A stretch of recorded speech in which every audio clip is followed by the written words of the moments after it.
I think I didn't do anything wrong. Just made a mistake one night. Everyone does, right? But the next morning, I found a thick envelope on the kitchen table, divorce papers, and a letter from my husband listing every reason why he could never trust me again. It all started the night I called my ex after too many drinks, and now my whole life has changed. Before we dive deeper into this story, I have one small request. Please subscribe, drop a like, comment, and hit that hype button to boost this channel so more people can discover these incredible stories. The house felt suffocating that Thursday evening.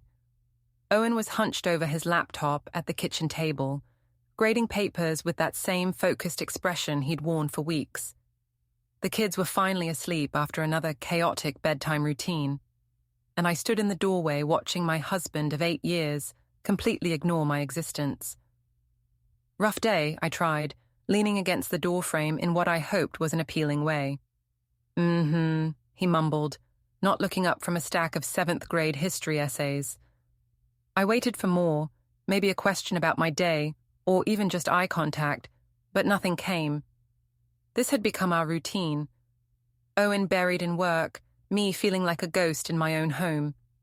At 34, I felt invisible, undesired, forgotten.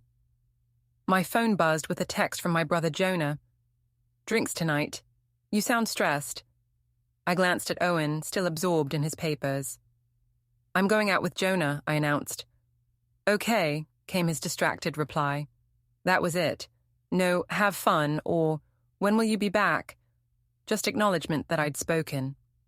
Downtown at Murphy's bar, Jonah nursed his beer while I was already on my second vodka tonic. The alcohol warmed my chest and loosened the knot of resentment I'd been carrying. "He doesn't even see me anymore," I complained, stirring my drink with unnecessary force. I could walk around naked and he'd ask me to move so he could see the TV. Jonah raised an eyebrow. "Marriage gets comfortable, Lise. You guys have been together since college." "Comfortable?" I laughed bitterly. More like comatose. When's the last time he planned a date? When's the last time he asked about my dreams, my feelings, anything beyond whether we need milk from the store? "Have you talked to him about this?" I waved dismissively. "I've tried. He just says he's busy with the new curriculum or tired from dealing with middle schoolers all day. Everything is more important than me." Jonah looked concerned.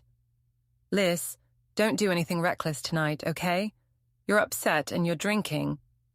"I'm fine," I cut him off, but my phone was already in my hand. I scrolled through my contacts until I found it. Callan Marsh, my ex from before Owen, the one who'd always made me feel like the most fascinating woman in the room. I hadn't talked to Callan in over a year, but I knew from social media that he'd recently separated from his wife. The vodka made my fingers bold as I typed, "Hey stranger, rough night, want to grab a drink and catch up?" The response came quickly. "Lysandra? Wow, been a while. I'm actually at Riverside Lounge if you want to stop by." Jonah was in the bathroom when I left cash on the table and slipped out. I told myself I just needed to feel seen, to remember what it was like to have someone hang on my words. It wasn't about cheating. It was about feeling human again. Riverside Lounge was dimmer, more intimate than Murphy's. Callan was waiting at a corner booth, and seeing him brought back a rush of memories. He still had that easy smile, those green eyes that had always made me feel special. "You look amazing," he said, standing to hug me. The compliment hit like a drug after months of Owen barely noticing when I got dressed up. We talked for hours. About his separation, my marriage troubles, old times, new dreams. Callan listened, really listened, nodding and asking follow-up questions like my thoughts mattered. When he reached across the table to touch my hand, I didn't pull away.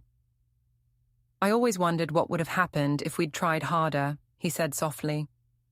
The alcohol and attention made me reckless. Maybe we still could. I don't remember exactly how we ended up in his car, kissing like teenagers.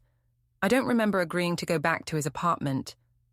What I do remember is waking up at 3 a.m. with a splitting headache and the horrible realization of what I'd done.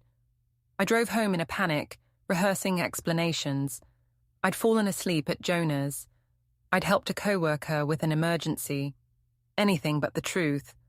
But when I crept through the front door, Owen was sitting at the kitchen table in his pajamas, my purse in front of him. My phone had fallen out, and the screen showed missed calls and texts from him, time-stamped throughout the night. "Where were you?" His voice was quiet, controlled. "I told you, with Jonah. I called Jonah at midnight looking for you. He said you left Murphy's at 10. My heart hammered. "I went for a drive. I needed to think." Owen nodded slowly, then stood and walked past me toward the stairs.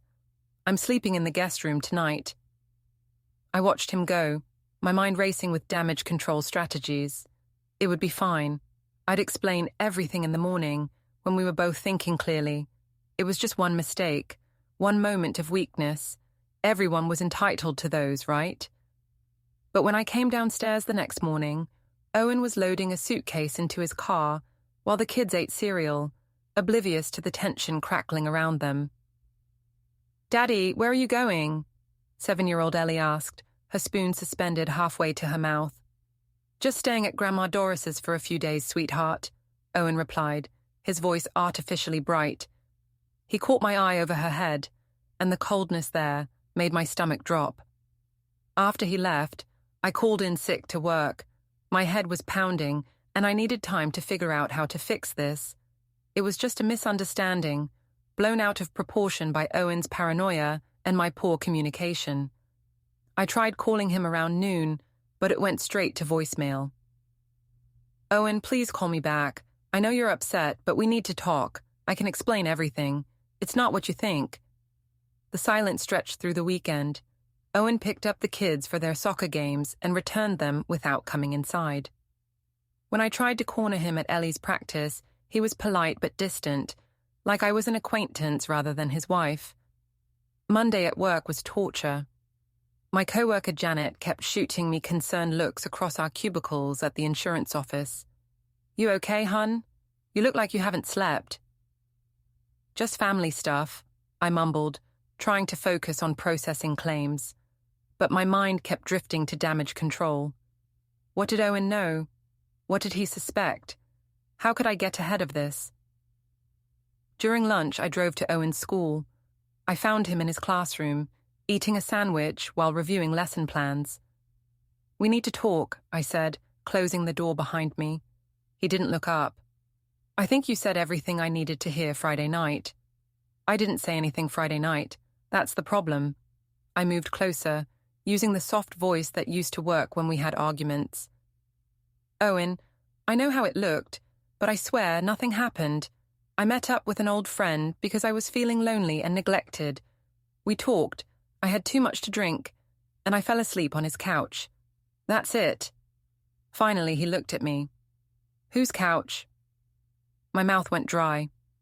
"Just someone from college. You don't know him. Try me." I could feel the trap closing, but I was committed to the story now. "Callan Marsh. We dated briefly before you and I got together. He's going through a divorce and needed someone to talk to." Owen's expression didn't change, but something shifted in his eyes. "So you thought the best person to comfort a recently separated man was his married ex-girlfriend?" "It wasn't like that. We're friends, Owen, just friends. I'm sorry I didn't tell you, but I knew you'd overreact exactly like this." "Overreact?" His voice remained level, which somehow made it worse. "My wife disappears for 5 hours, lies about where she's going, doesn't answer her phone, and comes home at 3 a.m, but I'm overreacting." "Yes." The word came out sharper than I intended. "You're being controlling and paranoid. I'm allowed to have friends. I'm allowed to need support when my husband ignores me for weeks on end." Owen carefully packed his papers into his bag. "I think you should stay at your parents' house for a while." "What?" "Owen, no. The kids need stability. The kids need parents who can have a civil conversation. Right now, we can't do that." I felt the situation slipping away from me. "This is ridiculous. You're punishing me for having a social life." for having needs you refuse to meet. He stood and walked to the door. I'll be home at 6 to help with dinner and homework. Please be gone by then. That evening, I sat in my childhood bedroom at my parents' house, staring at the ceiling. My mother, Ruth, had been sympathetic when I explained that Owen and I were having communication issues. Men can be so stubborn, she'd said, bringing me tea. He'll come around once he realizes he's being unreasonable. But my father, Glenn, had been quieter, more thoughtful. What aren't you telling us, Lysandra? Nothing, Dad. Owen's just going through something and taking it out on me. I tried calling Owen again that night, but he didn't answer, so I texted, I love you. I love our family. Please don't throw away 8 years over a misunderstanding. His response came an hour later. I need to see your phone. I stared at the message, my heart racing. My phone contained texts with Callan from that night, probably some flirty messages I'd sent in my drunken state. There might be evidence of other conversations. Other times I'd felt neglected and reached out for attention elsewhere. I typed and deleted a dozen responses before settling on, I can't believe you don't trust me. He didn't reply. The next morning, I drove by the house to get some clothes while Owen was at work, but his car was in the driveway, and through the window, I could see him at the kitchen table with a laptop and what looked like phone records spread in front of him. I sat in my car for 20 minutes, working up the courage to go inside. When I finally did, Owen looked up calmly. I took a personal day, he said. We need to talk. Okay. I sat across from him, noticing he'd moved his papers out of my sight line. I'm glad. I think we both said things we didn't mean. I want to see your phone, Lysandra.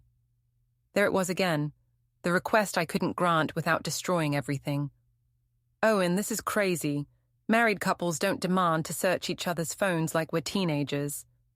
Married couples don't lie about where they spend the night. I didn't lie. I told you I was with a friend. After I called Jonah looking for you, after you'd already been caught. I felt heat rising in my cheeks. Caught? Listen to yourself. You sound paranoid and controlling. This isn't healthy. Owen was quiet for a long moment, studying my face. Then he closed the laptop and gathered his papers. I'm going to stay at my mother's for a while. You can come back home. Owen, wait. But he was already heading for the door. I'll pick up the kids after school and bring them back around 8. After he left, I sat in the silence of our kitchen, surrounded by the remnants of our life together. The refrigerator covered in the kids' artwork, the coffee maker we'd gotten as a wedding gift, the family photos chronicling 8 years of marriage. I told myself Owen was being dramatic. Lots of couples went through rough patches. Lots of people had innocent friendships that their spouses misunderstood. This would blow over once he realized he was being unreasonable. But as I looked around our home, I couldn't shake the feeling that something fundamental had shifted, and I wasn't sure I knew how to shift it back. 2 weeks into our separation, I was tired of being painted as the villain. Owen's silence was making me look guilty, and I could feel our social circle starting to take sides. It was time to control the narrative. The opportunity came at the annual school fundraiser. Owen couldn't avoid me there. We were both on the planning committee, and backing out would raise questions he clearly wasn't ready to answer publicly. I spent extra time getting ready, choosing a dress that reminded me of our early dating days. When I walked into the school gymnasium, transformed with twinkling lights and auction displays, I made sure to work the room. I hugged mutual friends, laughed loudly at jokes, and played the part of a woman whose biggest concern was whether the silent auction would meet its goal. Owen was across the room with a group of his teaching colleagues, and I noticed how they kept glancing in my direction. Good. Let them see that I wasn't falling apart, that whatever story he'd told them wasn't affecting me. Lysandra, my friend Monica approached with a concerned expression. How are you holding up? Perfect opening. I'm doing well, all things considered. It's been challenging having Owen go through his midlife crisis, but I'm trying to be patient. Monica's eyes widened. Midlife crisis? I sighed dramatically. He's been so distant lately, working all hours, barely talking to me or the kids. I think he's questioning everything. His career, our marriage, his whole life. I'm hoping he'll work through it, but in the meantime, I'm focusing on being strong for Ellie and Max. I had no idea. He seems so normal at school events. He's good at putting on a front, I said sadly. But living with someone who's emotionally checked out is harder than people realize. I watched Monica process this information, already mentally composing the conversation she'd have with other parents. By the end of the evening, half the room would know that Owen was having some kind of breakdown, and I was the patient, suffering wife trying to hold the family together.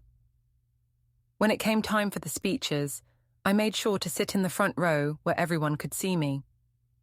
Owen, as head of the fundraising committee, had to give a presentation about the school's needs and goals. As he spoke about building strong foundations and the importance of commitment to our community, I caught several people looking between us meaningfully. During the reception afterward, I found myself in a group that included several of Owen's colleagues.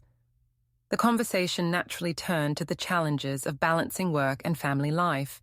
It's so hard when one partner becomes obsessed with work, I said, stirring my wine thoughtfully. Owen's been staying at school until 8 or 9 most nights, grading papers that could wait. I keep telling him the kids need their father present, not just physically there, but emotionally available. Sarah, who taught 3rd grade, nodded sympathetically. The new curriculum has been stressful for everyone. Oh, I understand work stress, I replied. But when it starts affecting your family relationships, you have to ask yourself what your priorities really are.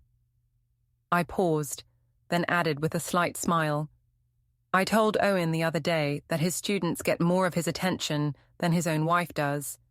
He didn't even laugh. The group exchanged uncomfortable glances. I could see them reassessing everything they thought they knew about our marriage. Owen appeared at my elbow. Ready to go? His voice was tight. All ready. We haven't even done the auction yet. The kids need to get home. School night. I made a show of checking my watch. Oh my goodness, you're right. I was having such a nice time actually talking to adults. I lost track. I turned to the group with an apologetic smile. See what I mean? Owen's always thinking about everyone's schedule. So responsible. In the parking lot, Owen was quiet until we reached our cars. What was that? He asked. What was what? The performance in there, making me sound like a workaholic who ignores his family. I unlocked my car door. I was just making conversation, Owen. If you don't like how it sounds when people hear about your behavior, maybe you should examine your behavior. My behavior? His voice rose slightly, then he caught himself and looked around the parking lot. We're not doing this here. We're not doing it anywhere. You won't talk to me, remember? He stared at me for a long moment, and I saw something I'd never seen before in his eyes. Not just hurt or anger, but something like disgust. I'll bring the kids by tomorrow after school, he said finally. The next few days brought a series of small victories. Monica called to check on me and mentioned that several people had commented on how well I was handling Owen's difficult phase. Janet at work noticed I seemed more upbeat and complimented me on my resilience. But the real test came at dinner with Owen's family the following weekend. His mother, Doris, had insisted on a family meal, clearly hoping to stage some kind of intervention. I knew it would be awkward, but I also saw it as an opportunity to get ahead of whatever story Owen might tell his family. Doris had prepared Owen's favorite meal, pot roast with all the fixings, and the dining room table was set with her good china. The kids chatted happily, oblivious to the undercurrents of tension between the adults. So, Doris said as she served dessert, when are you two going to stop this nonsense and work things out? I glanced at Owen, who was focused intently on his apple pie. I'm ready to work things out any time, Doris. I've been trying to get Owen to go to counseling, but he's resistant to the idea. Owen's head snapped up. That's not... I know it's hard for men to admit they need help, I continued smoothly. There's still such a stigma around mental health, especially for teachers who are supposed to have everything together. Doris looked confused. Mental health?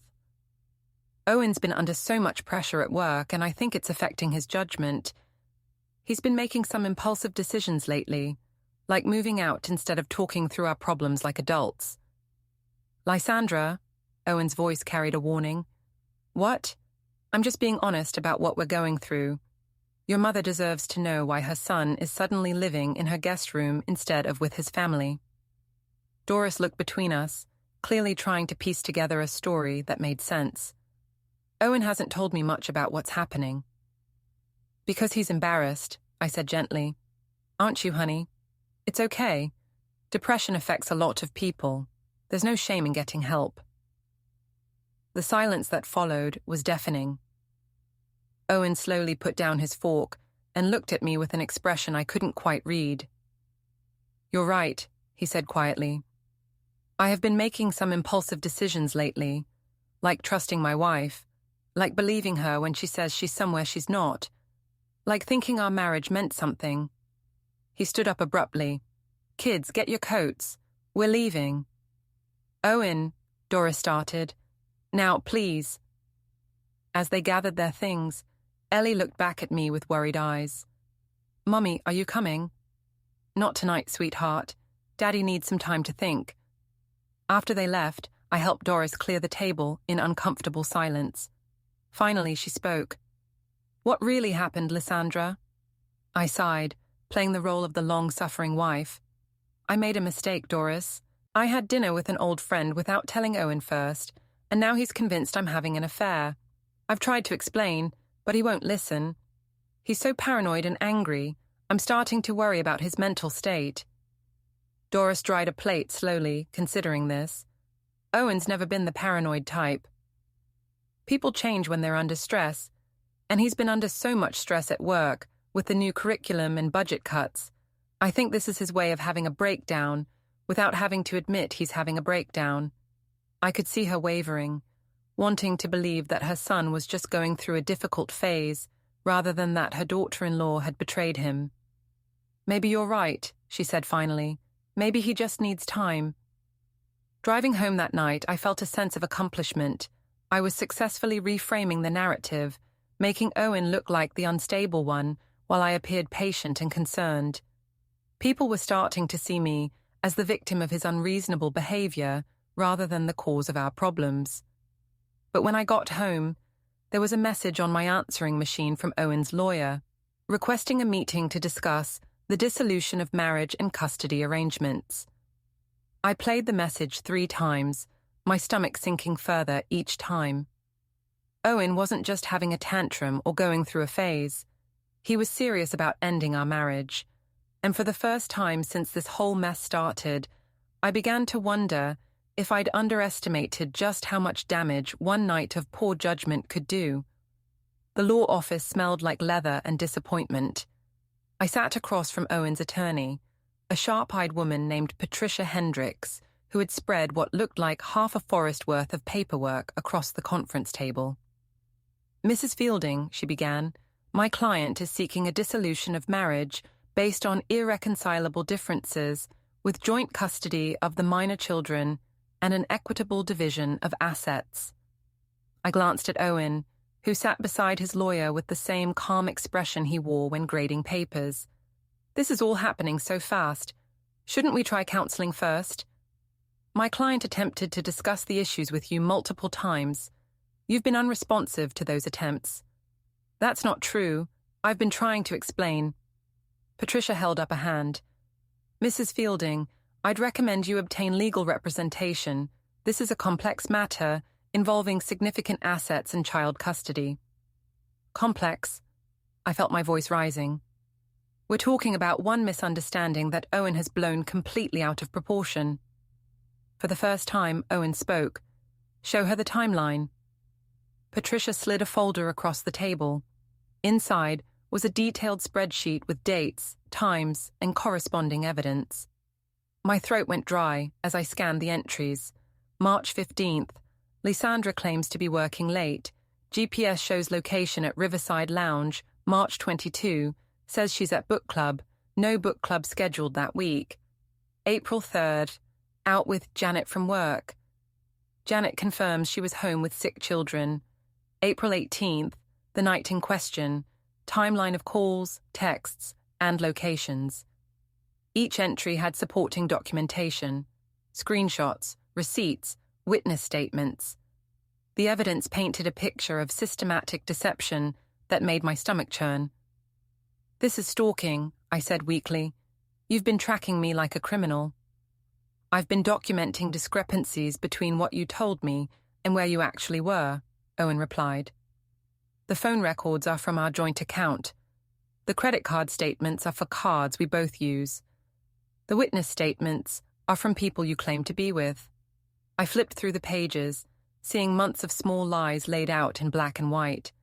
None of it was technically cheating. Most of it was just me grabbing drinks with co-workers or taking drives when I needed space. But the pattern looked damning. "You've been planning this for months," I accused. "I've been hoping I was wrong for months," Owen said quietly. "Every time I found a discrepancy, I told myself there was an innocent explanation. I wanted to believe you." Patricia leaned forward. "Mrs. Fielding, we're prepared to be reasonable about custody and assets, but we need honesty moving forward. Is there anything else you'd like to disclose about your relationship with Mr. Marsh?" The way she said Callan's name made it clear they knew more than they were letting on. I felt trapped, like every word I said was being weighed and measured for future use against me. "There's nothing to disclose. We're old friends who had dinner and talked about our problems. That's it." Owen and his lawyer exchanged a look. Patricia made a note on her legal pad. "Very well. We'll be in touch about scheduling mediation for custody arrangements." Outside the law office, I tried one more time to reach Owen. "This is insane," I said, catching up to him in the parking lot. "You're destroying our family over nothing." He stopped and turned to face me. "Lysandra, I found the hotel receipt." My blood turned to ice. "What hotel receipt?" "In your purse. The night you claim you fell asleep on Callan's couch. The Marriott downtown, checked in at 11:47 p.m., checked out at 6:23 a.m. I opened my mouth, but no words came. I'd completely forgotten about the receipt, had probably shoved it in my purse without thinking. "I kept hoping you'd tell me the truth," Owen continued. "Even after I found it, I thought maybe you'd finally be honest if I gave you enough chances. But you just kept lying." "Owen, please." "I'm done, Lysandra. I'm done with the lies, the manipulation, the way you're trying to make everyone think I'm the problem. I'm done pretending this marriage is salvageable." He got in his car and drove away, leaving me standing in the parking lot with the horrible realization that I'd finally pushed him too far. That evening, I called an emergency family meeting at my parents' house. Ruth, Glenn, and Jonah gathered in the living room while I paced in front of the fireplace. "Owen's lost his mind," I began. "He's hired some shark lawyer who's trying to make me look like a terrible person. They're twisting innocent friendships into something sordid." Jonah, who'd been quiet since I started talking, finally spoke up. "Liz, what really happened that night?" "I told you. I had dinner with Callan. We talked. I had too much to drink and made a poor decision to stay out late. That's it." "But you lied about where you were," Glenn pointed out. "Multiple times, according to what Owen's lawyer showed you." "I didn't lie. I just didn't volunteer information I knew would be misinterpreted." Ruth reached over and patted my hand. "Sweetheart, maybe Owen's just scared. Maybe if you could prove that nothing physical happened." "I shouldn't have to prove anything," I snapped. "I'm his wife, not a criminal on trial. The fact that he doesn't trust me shows how broken he is, not how guilty I am." Jonah was studying me with an expression I didn't like. "Liz, did you sleep with Callan?" The question hung in the air like smoke. I could feel all three of them watching me, waiting for an answer that would either vindicate or condemn me. "How can you even ask me that?" I said finally. "You're my brother. You're supposed to be on my side. I am on your side. That's why I'm asking. Because if you did, and Owen can prove it. You need to get ahead of this before it gets worse. There's nothing to get ahead of, I insisted. Owen's paranoid and vindictive, and he's using his hurt feelings to justify destroying our family. But even as I said it, I could see doubt creeping into their faces. Jonah looked disappointed, Glenn looked worried, and Ruth just looked sad. Maybe you should get a lawyer, Ruth said quietly. I don't need a lawyer. I need my husband to come to his senses and remember that he loves me. Later that night, alone in my childhood bedroom, I tried calling Owen one more time. It went straight to voicemail. Owen, it's me. I know you're angry, but please don't do this. Don't throw away 8 years of marriage over one mistake. The kids need both their parents. I need you. We can work through this if you'll just give us a chance. I hung up and waited for him to call back. He didn't. The next morning, I woke up to find a certified letter had been delivered. Inside was a formal petition for divorce, along with a proposed custody schedule that would give Owen primary physical custody, with me having visitation every other weekend and one evening per week. I stared at the papers in disbelief. Owen wasn't just threatening divorce. He was actively trying to take my children away from me. For the first time since this nightmare began, I realized I might actually lose everything. The mediation office was meant to feel peaceful. Soft colors, low lighting, gentle voices, but nothing could disguise that I was on trial for my own life. Owen sat across from me, calm and unreadable, while his lawyer unfolded a mountain of evidence I didn't know existed. Text messages, bank statements, screenshots, each one another nail in the coffin of my credibility. Every innocent lunch with Callan was documented. Every lie I'd told Owen was time-stamped. Then came Callan's written statement, confirming everything I'd denied: the affair, the hotel, the promises I'd pretended were harmless. He's lying, I said, though even I didn't sound convinced. Patricia, his lawyer, didn't flinch. He's provided proof, photos, messages, your own voicemail. When she pressed play, my slurred voice filled the room, begging Owen to come home for the kids. Hearing it, I realized how manipulative I sounded, using my children as weapons to win him back. The mediator ruled for supervised visitation. 6 weeks of monitored meetings with my own kids. Sobriety checks, counseling. Every word of it felt like a sentence I'd written for myself. Outside, my lawyer said it was temporary, but I saw pity in his eyes. That night, at my parents' house, my mother sat beside me as I stared at the papers.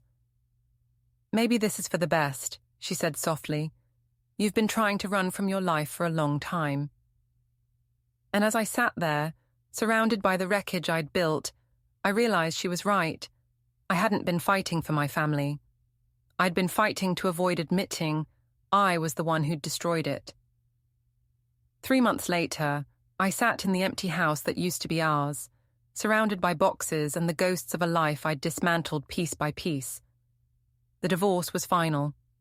Owen had been generous, more than I deserved. I got the house, joint custody, and half our savings. What I didn't get was forgiveness. The kids were polite but distant. Ellie had nightmares. Max clung to his father. And when Ellie mentioned that Owen's new girlfriend made Daddy smile again, it cut deeper than any legal loss. That night, wine and loneliness pushed me into dialing his number. I told him I missed him, that I still loved him, that we could fix this. He listened quietly before saying, "You're drunk. Stop calling. Stop asking about my life. It's over." I begged. He stayed calm. "You're not sorry for what you did. You're sorry for the fallout. You can't manipulate your way out of this." Then he hung up. The next morning brought a lawyer's email warning me not to contact him directly. I lay in bed for hours, blaming him, the courts, anyone but myself, until finally I couldn't anymore. Owen hadn't ruined me. I had. That afternoon I called a therapist, then a realtor. I was done living in a museum of my mistakes. Maybe Owen was right. I deserved happiness, but I'd have to build it honestly this time. It was terrifying, lonely, and entirely my fault. But for the first time, it was also real. Don't forget to hit like, subscribe, and turn on the bell so you don't miss the next story. Write in the comments from which city you are watching.